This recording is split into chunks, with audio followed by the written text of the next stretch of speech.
Mati. Suhu 82 derajat Celcius. Nook melepaskan pakaian anjing laut dan merangkak bersama 3 istri di atas es untuk menghangatkan diri.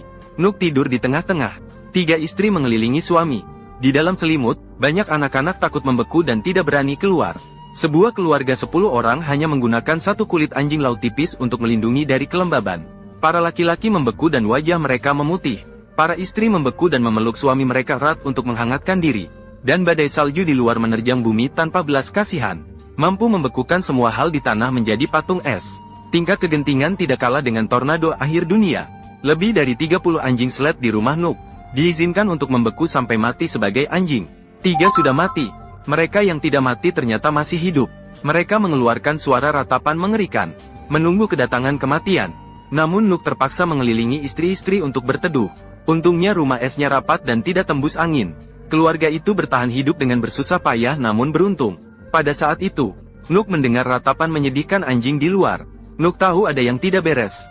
Pasti ada masalah dengan anjing traksi di luar. Dia segera mengenakan sepatunya sendiri, karena mengalami pembekuan semalam. Sepatu telah membeku menjadi es lama. Istri kedua diare atau tidak? Yula dengan cepat melembutkannya dengan cara menggigitnya dengan mulut. 10 tahun seperti 1 hari. Istri besar yang berusia 18 tahun sudah bersama Nook lebih dari 10 tahun. Setiap hari tetap melunakkan untuk Nook dengan cara menggigitnya dengan gigi. Istri kedua sedang menyeduh teh bagi Nook. Pada saat itu Nook segera membuka dengan pisau. Rumah es yang kedap udara. Keluar dari dalam. Melihat pemandangan di luar. Terkejut sendiri. Ternyata anjing di luar sedang makan daging anjing. Anjing kereta saljunya sudah tidak makan selama seminggu. Tidak tahan kelaparan. Memakan yang lemah. Anjing kuat. Memakan habis tubuh anjing yang lemah. Anjing lain yang tidak makan daging anjing. Masih merasa tidak adil. Nook yang marah segera meraih cambuknya dan memukul anjing kereta saljunya. Ini untuk mengajarkan anjing kereta salju bahwa mereka tidak boleh memakan sesama jenis. Menghindari agar ini tidak terjadi lagi. Anjing-anjing terjerit kesakitan. Namun Nook tahu bahwa makan daging anjing, karena dia tidak bisa menangkap mangsanya. Malapetaka karena membuat anjing-anjing kelaparan. Maka, Naalak merasa tidak tega. Berhenti. Hanya makanan yang ditemukan selanjutnya dapat mengenyangkan keluarga dan anjing-anjing. Maka dia pergi sendirian ke daerah tandus ini, untuk melihat apakah bisa menemukan jejak mangsa. Istri tertua di rumah dengan panik turun dari punggung anaknya dengan cepat, karena rumah es tidak berudara. Suhu di dalam naik ke angka mencekam minus 20 derajat. Anak tidak bisa menahan suhu tinggi seperti ini, bisa terkena kepanasan. Ibu segera meludahkan ludah dari mulutnya. Semua dioleskan ke tubuh anaknya. Ini untuk mendinginkan tubuh anaknya. Di suku Inuit, anak-anak mereka tidak akan diberi pakaian sejak lahir. Hanya saat tidak tahan, barulah mereka dibiarkan di dalam topi untuk hangat. Pada saat itu, Naalak justru menemukan seekor anjing laut yang sudah mati setengah tahun di luar. Keluarga ini akhirnya memiliki makanan. Usus di dalam perut anjing laut tidak dibersihkan dari kotoran. Tetapi ini adalah makanan favorit para istri. Dan Nook langsung memotong potongan besar daging mentah. Dimasukkan ke mulut dan dikunyah dengan lahap. Sedangkan sisa makanan yang tersisa adalah makanan lezat untuk anjing-anjing kereta luncur. Nook tidak akan membiarkan mereka kenyang, karena di Arktik, hanya dengan lapar mereka akan lebih patuh. Setelah makan dan minum secukupnya, Nook merasakan udara di luar iglu dengan tangannya. Mengetahui bahwa badai salju akan datang dalam 3 jam ke depan, mereka harus bermigrasi ke tempat berburu berikutnya dalam waktu ini, untuk mendapatkan dan memastikan makanan berikutnya. Nook menarik kereta luncur dari atas iglu. Setelah semalam terkena embun beku, kereta luncur telah membeku. Nook langsung mengoleskan air panas yang dihisapnya dari mulut istrinya ke kereta luncur. Tidak bisa tidak kagum pada kebijaksanaan orang Inuit. Mereka bahkan tahu cara mencairkan es. 3 istri bergegas menyiapkan barang. Setelah 1 jam beres-beres, ternyata mereka hanya menemukan selembar kulit anjing laut tipis sebagai harta keluarga. Kemudian Nook membungkus dan memuat barang ke kereta. Keluarga itu ditarik oleh kereta luncur menuju ke ladang es yang tak berujung. Hampir tidak ada jejak manusia di sini. Hanya keluarga Nook yang kesepian. Tak heran, setelah 3 jam, mereka telah menempuh perjalanan lebih dari 20 km. Tiba-tiba langit berubah menjadi badai salju yang kencang. Nook yang berpengalaman tahu bahwa badai salju ini akan membekukan mereka menjadi patung es dalam 10 menit. Maka mereka harus segera membangun rumah es untuk berteduh. Tapi dalam 10 menit ini, sangat sulit untuk membangun sebuah rumah es. Hanya bisa mencari tempat perlindungan. Nook segera membuat penilaian yang sangat tepat. Di pelabuhan perlindungan, terdapat aliran hangat yang mengalir. Pasti ada rumah es yang dibangun oleh pemburu sebelumnya. Mereka harus melarikan diri ke tempat itu dengan segera. Seperti yang diharapkan. Setelah mereka sampai di tujuan, memang ada sebuah rumah es yang usang. Seluruh keluarga bersembunyi di dalam. Sehelai kulit anjing laut adalah satu-satunya harta mereka sekeluarga. Bantal besar diletakkan di atas tempat tidur es. 10 menit, tubuh anak itu tertutup oleh gumpalan es seberat lebih dari 20 kg.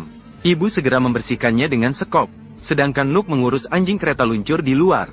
Anjing kereta luncur tidak boleh masuk ke dalam rumah es. Kemudian, Nook masuk ke dalam. Seluruh tubuhnya tertutup oleh gumpalan es tebal.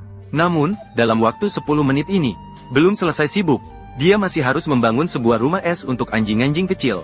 Anjing-anjing penarik kereta salju adalah satu-satunya alat transportasi mereka di Arktik.